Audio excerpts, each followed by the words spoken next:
In 1966, India elected Indira Gandhi as Prime Minister. She assumed command 13 years before Margaret Thatcher became the first female leader of a major Western power. While media framed the region through static domestic traditions, Gandhi presided over a nuclear-armed state, managing a population of 500 million.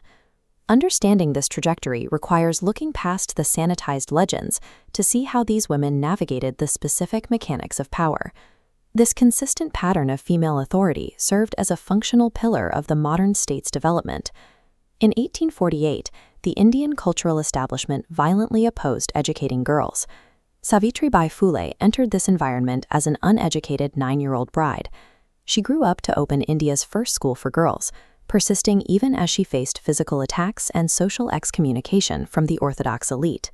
Her fight required intersectionality, the specific challenge of dismantling gender oppression and a rigid caste hierarchy simultaneously. Securing the right to read struck the first structural blow against the patriarchal establishment. A decade later, the 1857 rebellion produced Rani Lakshmibai, a figure often elevated in modern folklore as an invincible warrior deity. The archival reality was more desperate. She was a tactical commander cornered by the British East India Company's land grab policies, fighting a war for sovereignty that ended with her death on the battlefield. By the 20th century, poets became politicians. Sarojini Naidu leveraged her fame as the Nightingale of India to organize mass resistance against colonial rule. During the Salt March and the Quit India campaigns, female leaders faced repeated arrests while orchestrating strikes that paralyzed British infrastructure. Some of the most dangerous work fell to delete women, who faced discrimination from both the British and their own countrymen while running underground networks.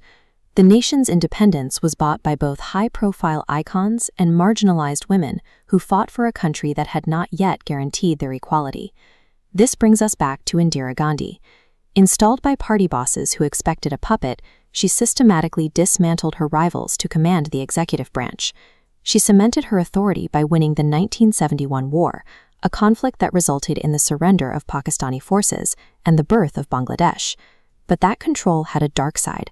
Facing political unrest in 1975, she suspended civil liberties, jailed her opposition, and ruled by decree for 21 months during the emergency. Her tenure reached a violent climax after ordering a military assault on a sacred Sikh temple, leading to her assassination by her bodyguards in 1984. By seizing the state, these leaders proved that Indian women were capable of wielding the brutal, morally ambiguous realities of absolute power. The conquest eventually moved from earthly borders to the upper atmosphere. In 1997, Kalpana Chawla became the first Indian-born woman to reach orbit, logging over 370 hours of flight time. That frontier carries ultimate stakes. Chawla died along with her crew when the Space Shuttle Columbia broke apart during re-entry in 2003. Her legacy fueled a generation of successors. Scientists like Ritu Karidhal and Mutaya Vanita stepped into leadership at the Indian Space Research Organization, directing missions to Mars and the Moon.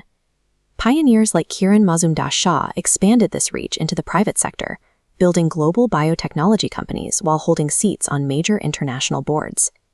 The modern Indian woman has expanded her reach from the halls of parliament to the limits of human knowledge. We have seen women lead armies and space missions, but how does this concentration of power reflect the everyday reality of the modern Indian woman? This data shows the current makeup of the Indian Space Research Organization. Women currently make up 20% of the agency's workforce.